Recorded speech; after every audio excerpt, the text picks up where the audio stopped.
Hey everybody, my name is Crayus, and this is a bit of a different video, kind of, not really, but this is going to be an HTML introduction video. I'm going to try and make this as short as possible with as much content as possible, and I'm going to be showing you what HTML is, how do you use it, kind of getting into the more advanced stuff, because HTML is quite simple to pick up. The first step in learning web development. It's a very important skill these days for anything on the web. Before we get into HTML and start writing any HTML code, what is HTML? It stands for Hypertext Markup Language, which means it isn't actually a programming language, it's a markup language, but there's a lot of debate about this, and you know, a lot of people get mad at you for saying either which way. It has great integration with CSS and JavaScript. You can actually embed CSS or JavaScript into any part of HTML really, and it'll work just as expected. HTML5 these days is the standard language.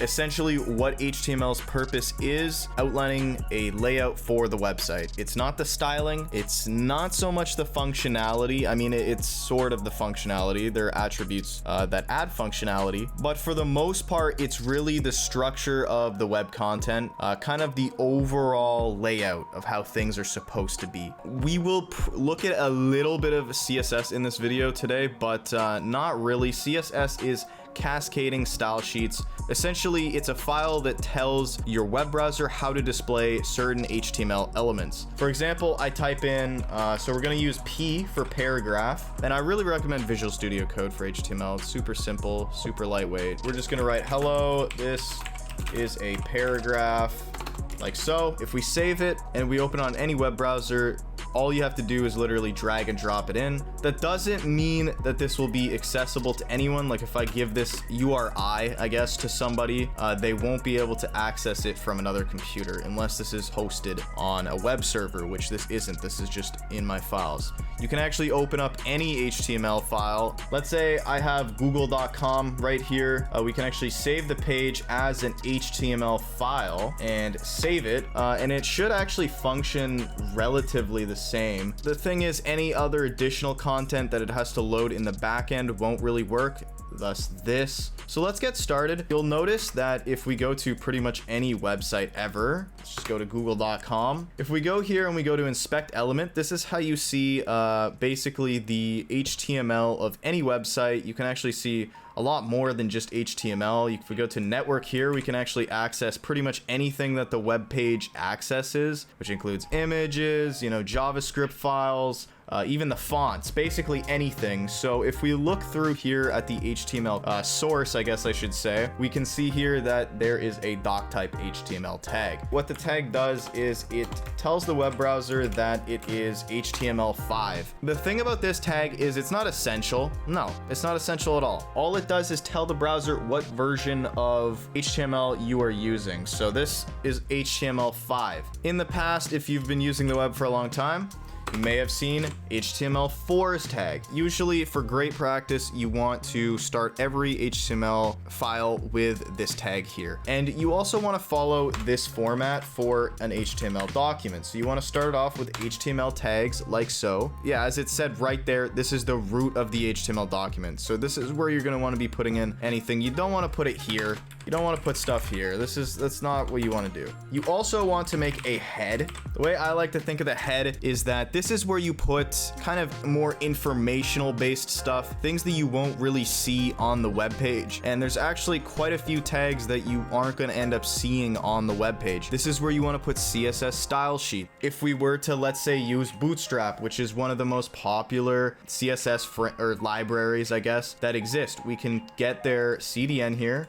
And this link href thing is a reference to Bootstrap 5 style sheets. So that's where you would put stuff like this, is in the head. You also put things like the title. It will change the tab title here. So if we go and we put websites, that's what we will see. If we refresh the page, we'll see website. This is also where you will put a favicon. What is a favicon exactly?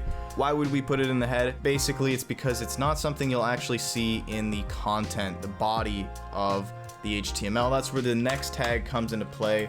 That's the body tag. This is where you're going to want to put all of your actual HTML elements, not metadata, not style sheets, not anything like that. This is where you want to put stuff that you actually see on the page. Why do we do this? Basically for organization purposes. You always know that style sheets, your icons, all that stuff will be in the head, and your actual content of your HTML page will be in the body. So how do we actually get a favicon, and what is it? Basically, a favicon will be a little icon that appears next to the website. We'll see a icon displayed there, similar to if we go to Google, this icon right here. Obviously, we're not going to use the Google icon. I have a favicon.ico. I don't think it has to be ICO, but pretty much the standard for favicon icons are ICO. So you can use a PNG to ICO converter, whatever you want. Just make sure it's relatively small. And we are going to add this to our HTML page.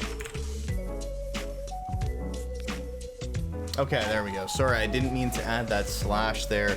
Anyway, as you can see, now we have our little Pac-Man icon right there. So let's start adding some content to our HTML page. We're not going to get into metadata tags because they're a little bit less important. There is actually one though, and that is this responsive web design viewport tag, which essentially what it does is, as you can see here, on different devices, your web page will not scale exactly as you would want them to. What this tag does is it just sets up the scaling properly. So we're also going to add that just because it's a nice tag to have. So this is a meta tag, which meta tags always just feed either your browser, search engine crawlers, anything. Now that we have that out of the way, let's talk about one thing really quickly, and that is commenting. So commenting on HTML is done like this. As you can see, it's just the angle bracket, I think. And then you got exclamation and then just a bunch of dashes.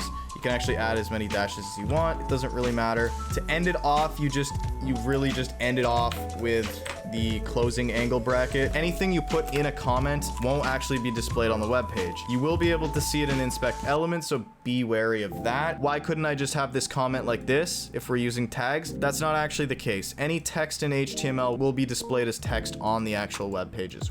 So we have Bootstrap here, for example. Let's say we want to get rid of that, like so, and now our font will be different because Bootstrap enforces a default font with its style sheet. Let's begin. So there's a lot you can do in HTML, a lot. Any kind of element you basically ever want on a web page is something that can be done pretty easily, pretty quickly. If we want, let's say, big text that says welcome, we can do that with an H1 tag. Now they're, I think, up to H5. So these are header texts. So basically they are bold. They don't like things on the same line. As you can see, they will push things off. Oh, this needs to be changed as well. Sorry about that. And that's actually my mistake. It goes up to H6. So there are 6 different sizes. Essentially, that's all they do. We can also do a paragraph.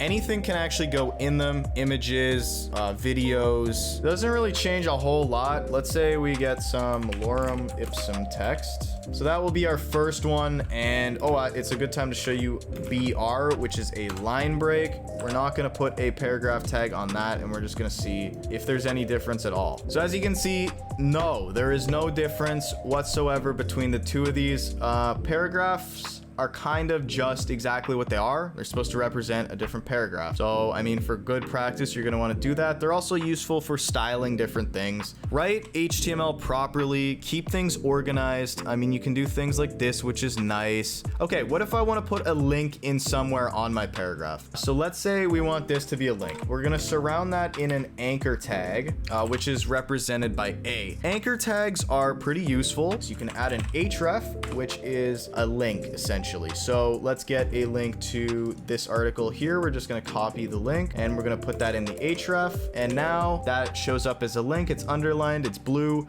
When we click it, we go to this article that I pasted in here. You can do a decent amount, anything you can do with a normal tag, essentially. So we can add a style if we wanted to. We can change the color to, I don't know, red. Now this is CSS, just so you know. As you can see, that will now get changed to red. Those two are pretty much the most important attributes. There are a couple more for anchor tags, obviously, that you can use, but really those are the important ones. If we want to do some more minor styling, we can do that. For example, we can italicize certain text with EM, or I think it's supposed to be emphasis. So if we just paste that, we'll see that the point is now italicized. We can also do the same thing for bolding. So let's say we want to bold this word here, infancy. You can use B. I think you can also use strong, but I just stick with B. It's a lot easier. So as you can see, that is now bolded. Another tag I want to show you is actually most useful in something like header. So like an H1 tag is small. It just basically decreases the size a bit. So you can see that that is actually a bit smaller. I mean, not really, if I'm being honest with you guys. It's not that much smaller, but you can see the difference in size. And one good thing about this actually is if we were to use a style sheet, let's say, or just a style tag, this is how you put CSS into any HTML document. It's direct. You don't have to reference anything. I wouldn't normally do things like this, but just for the sake of demonstration, we're gonna do that. So we can do font size, and then we'll do smaller. And as you can see now, we can actually change it based on what size we change it to. And this is great because now we can have text on the same line as the header, and that's really useful, I think. But by default, it is just a bit smaller. We can also underline things. So we can underline this. And as you can see, that is underlined with the U tag. We can also strike through text. So let's say we want to strike through this. That tag is the strike tag. And now that is struck. That has been struck through. That sounds right. What if we want to make a list? Instead of doing it in a kind of a stupid way like this, where we go BR, you know, and then we have another one like this will kind of work.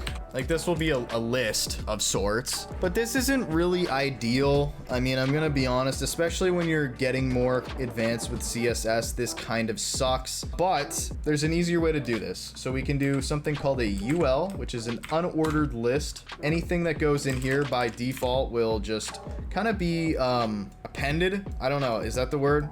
Appended forward a little bit, but we can also use the tag li, and in this tag we can actually just put these in here, and you'll see in a second that it will automatically format it exactly how we want it to, and it is a proper list now. So if we go inspect, we'll see this is a unordered list. They're all grouped together as a UL. We can add a style to this, for example, called list style type, and we can select all of these different types. So let's, for example, go Armenian, and that I don't know, it'll be like that. I don't know what the use case for that is exactly, but square, you can just have nice little squares. You can do a lot with them. It's just a lot better to do it like this.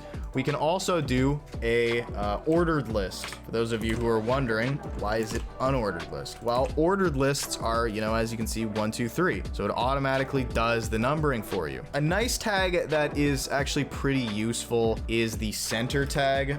So yeah, it does exactly what you might expect it to. It literally puts text into, or I think any elements into the center, which is pretty useful without having to use any CSS. That's pretty awesome, I won't lie. A really easy way to change a font, instead of having to use an anchor and adding a style and, you know, putting a font in the style font family. Something else we can do using a font tag, we can put it around some text. So we'll put it around this, and we can use a specific font face. Okay, so these are a list of web-safe fonts that you can use, and you don't have to import through Google Fonts or any kind of additional tags. You can just straight up use these, which is great. So if we want to do a font face of type Arial, we can just put it in there, and as you can see now, that is a different font. I wouldn't actually really recommend doing this for the long term. I would actually recommend making a CSS class and putting font family Arial. That's what I would do. But this option does exist as well for a really easy font change. As you know, BR is a line break. So if we add a BR here, we will see the list is going to be pushed further down. This is one of the few HTML tags that don't need a closing tag. Another one is the image tag. So this tag is unique in that, again, it doesn't need to be closed off. And I usually just do something like this for the sake of keeping myself sane. I don't know why, it's just nice. how do I actually add an image? If you see, when I put an image, it'll make some space for it, but there won't be any image. So how do I do that? Let's find some random image, and we are gonna download it for the sake of it loading faster. So we can actually just put it into our HTML video file path. We're gonna give it a better name, img.png, of course. Well, how do you use the image? You go to the image tag, you type in src, which is the source of the image, and then we can type in our image, so image.png. And now you will see it. It's really fucking humongous. We can resize that if we want to, which I'm going to here, by giving it a width, and we'll just do 15 pixels, which is gonna make it super small. Yeah, that made it very small. And you know what? I'm actually gonna put it right here so that it's also centered, and we're going to make it 50 pixels, just so it's a little bit bigger. That's how you add an image for search engines, and for times when you can't actually load in an image, you might want to put an alt attribute on your tag and give it a bit of a description. So I don't know what this image is, but we're just gonna say image.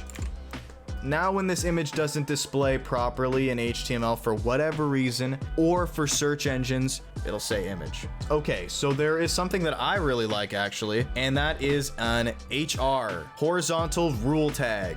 So it's very similar to a line break tag or a BR. Instead, just puts a long line. And we can actually do a number of things with this. We can change the size. So we can do 5, for example, and it will get bigger and bigger.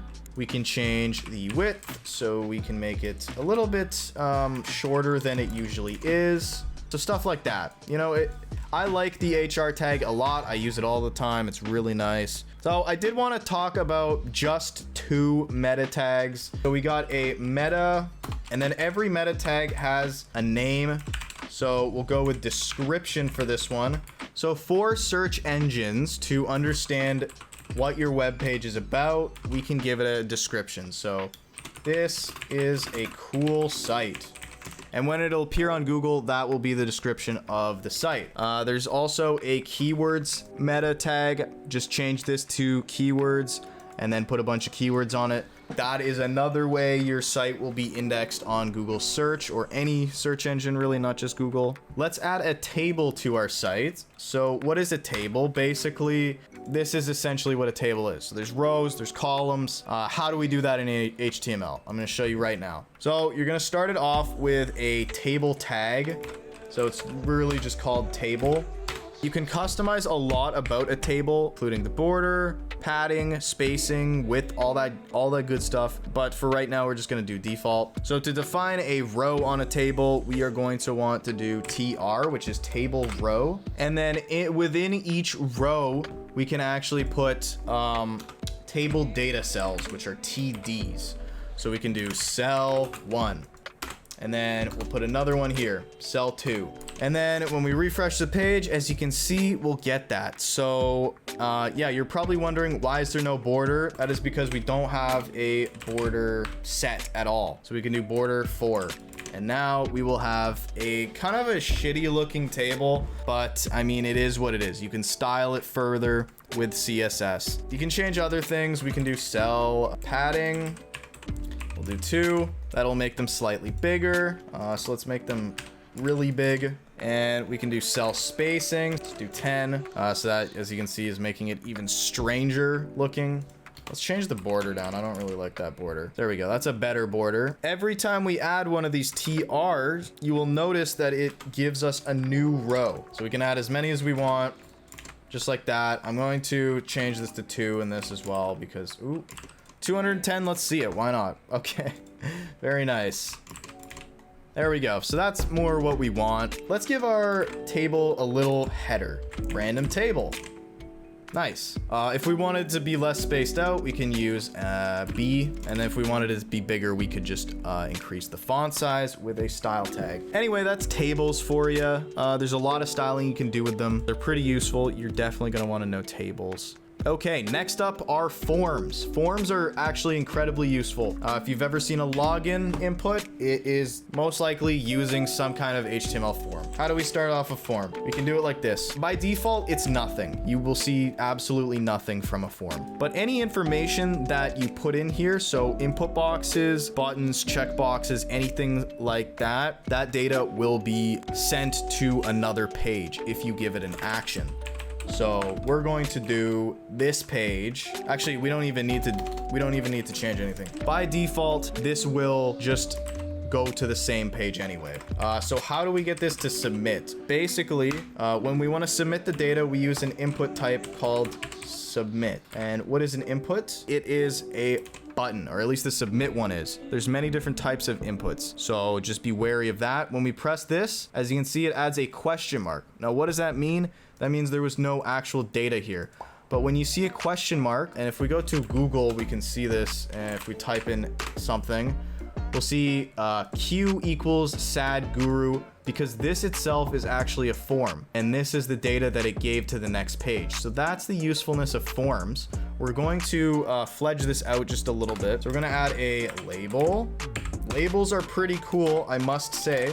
So we're gonna say email, and we're gonna add an input. Inputs are generally text boxes, but there's many different types of inputs. So if we just do a standard input, will just be a empty text box. If we wanted to actually submit the data, as you can see, it's not gonna add anything. We need to give it a name, and we can do email for this one.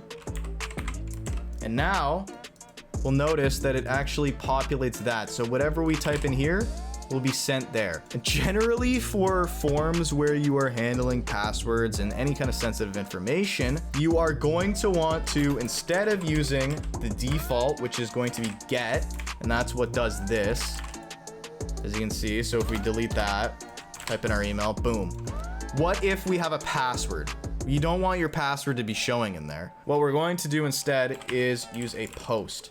This no longer puts your information in the URL bar. Your data is more secure, so that's a plus. For something like a YouTube video, you'll notice a YouTube video is just a static page with a GET request for the video ID, which is this V thing. This is an example of a GET request because you're trying to get something, you're trying to receive information. Forms should typically use POST because you're gonna be, again, posting information. But for the sake of this, we're gonna be using GET just so I can show you guys. So you're probably wondering, why did we make this label? Basically, with a label, you can do for equals, and then we can actually give it the name. So we're gonna go email. We need to give this an ID of type email, like so. And now when we click on email, it'll actually put our cursor onto the text in the box, which is kind of useful. I mean, otherwise you would just be highlighting this, but now you can actually click it and it will hover over for you automatically, which is nice. So let's do password. One cool thing is there is an input type for password. So by default, it will just explicitly show your password. Oh yeah, let's add a line break as well.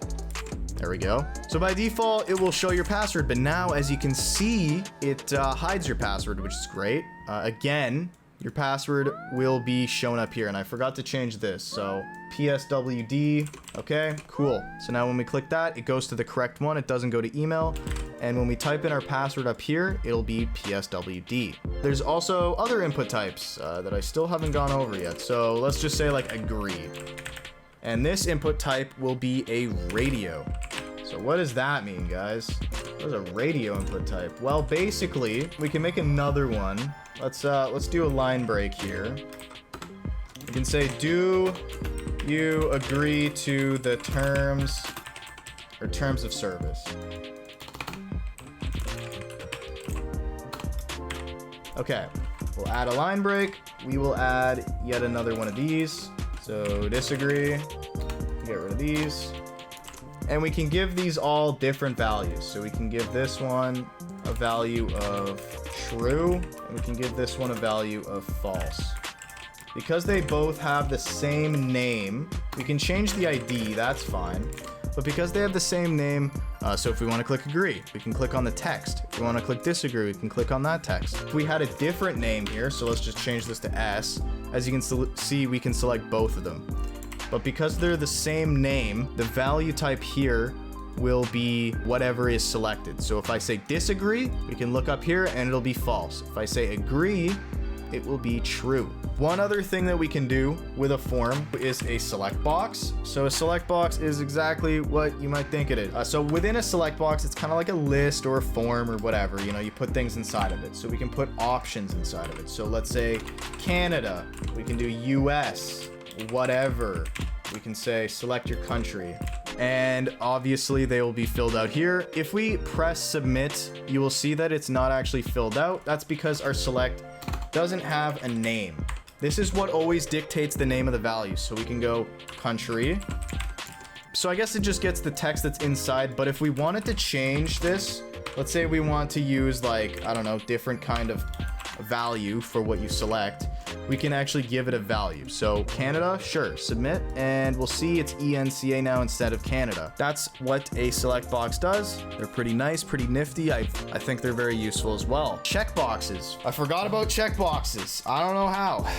Pretty much what you'd expect. Remember for next time. Okay, remember for next time, we use an input and we use type checkbox. And we'll give it a name of remember. Okay, and as you can see, now we have that, and remember is on. So there you go. Those are checkboxes. A couple more minor tags. Let's say we want to put something on a sub or a superscript. It's super easy. For example, let's make a, at the very bottom here, just so it's super easy to see, we're going to put this in an H2 tag, and we're going to say 5, and then we can do soup or superscript, and then put like a 2. As you can see, that'll be 5 to the power of 2. We can do this as well with sub, and that will give us a very similar thing, but it'll be a subscript instead. There's another container type I want to talk about, and that is a div. So divs are super useful, and this is essentially a divider. Why would you want dividers, huh? You can put different containing information and style different parts of your website based on the information that's in them. I know that doesn't make that much sense because I'm bad at explaining things, but let's say we have ID equals table area, right? So we give this div an ID of table area. By default, absolutely nothing. This doesn't do shit. But we can style our ID, so we can use a hashtag to denote that it's an ID, and we can say table area, and let's give it a background color. Let's give it a aqua color. And as you can see now, only that divider has that color. We can do the exact same thing for this part. We're gonna give it an ID of form. So yeah, we're gonna call it form, and we'll give this a different background color as well. We'll give it a brown. That's more of like a dark red, but whatever. Something to note about IDs is that you really shouldn't use them more than once. They're kind of meant to be a one-time use thing, or at least once every page. What if we want something that's on multiple? Like what if we want multiple paragraphs with the same style? Well, we can give it a class. So classes are actually meant to be used multiple times. They function exactly like an ID. They're a reference. So we can give this, we'll just do para, make it short and simple. The only difference with classes is you have to denote them differently. You use a dot instead of a hashtag.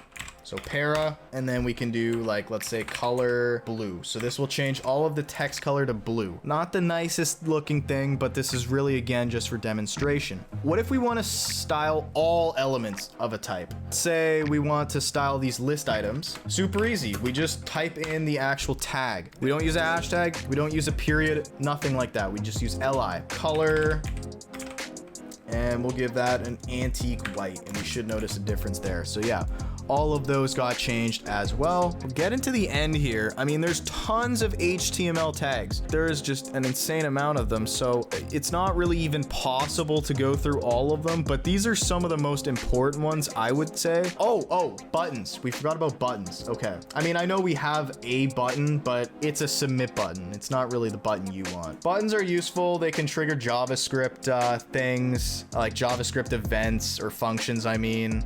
I'll show you that right now, actually. So let's just get a button. So by default, it'll just look like that. It'll be kind of stupid and weird, and you'll be like, well, that's kind of a shit button. Usually you also want to denote it with a type of button. Change what the button says by putting text inside of it. So there you go. Now it says button, but it doesn't do anything at all. I mean, by default, it never will. We can give it an on click. So on click, and then we'll do like print MSG. So why are we doing that? Basically, there's another tag called the script tag. This is JavaScript. So if we define a function, which we can do by saying function print message, so we can do something like alert, and then we'll say alert, exclamation mark. So now when we click this button, it'll say alert, just like so. Can give buttons JavaScript functionality. I'm trying to think if I'm forgetting anything else that's important. I probably am, but I don't know what that would be. Oh, let's say you want to embed a YouTube video. For those of you who don't know, so let's take this video. I don't know how I even got it on here, but we can actually go to share and then embed, and we can pretty much just copy and paste this into here. And now we will have a YouTube video on our page. What about if we want to put in just a standard video, just an HTML5 video? So let me get a video first. I need to find a video. So let's just do how to tie a tie comes up. Okay, so now we have our video here, tie.mp4. So yeah, there is also a video tag in HTML, much like the image tag.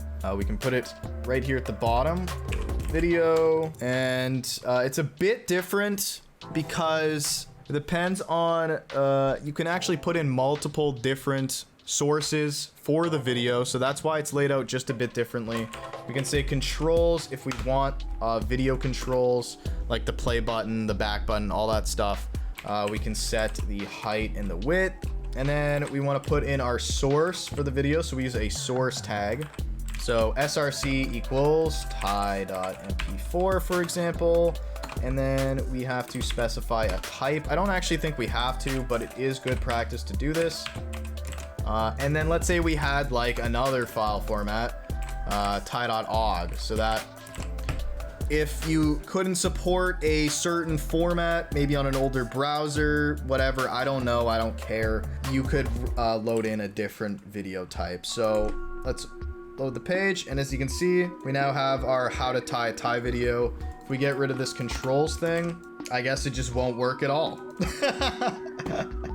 That's great. And hey, I guess that's what happens. Oh no, I know how to do it. So you can say autoplay, and then when the page loads, the video should... Nope, video doesn't play. Well, anyway, guys, I feel like that's probably good. To end it off, I do want to say, how do you change the background color of the body? Well, it's fairly simple. We can do it here. We can do it in a style sheet. We can do it directly on the tag. I'm going to do it here just for... it's going to be the easiest thing. So just put body, background color, and then black, or whatever color you want, and then it'll change the color. Let's put on Bootstrap just to see how it looks. So this is the power of a CSS library like Bootstrap. So it looks a bit nicer. Bootstrap is really good. For example, I just want to show you guys before the video ends. Let's say we have a button. So like here, we can give it a variety of classes, and these classes are predefined in Bootstrap. You don't need to style them. Now it'll be a blue style button. So yeah, that's pretty much why you would want Bootstrap. It does a lot of cool things like that. For example, there's another one that I know that I really like and I use, and that is the display classes. So like display 1 will kind of make it even bigger. I think it goes up to, I think this one goes up to 5. I'm pretty sure that's where I was getting it confused earlier. I don't think it goes up to 6. Past 5 it doesn't go up, but yeah, CSS frameworks or libraries, I mean, are really good for, you know, not having to do as much work. You know, there's some like MUI, which is super nice. This one is really good. There's also Tailwind CSS. But again, this video was never about CSS, it was about HTML. So I hope this video helped you guys out. Hope you enjoyed this video. If you did, leave a like, subscribe, leave a comment. I hope this helped you in some way. This was a long video. So yeah, thank you for watching, and goodbye.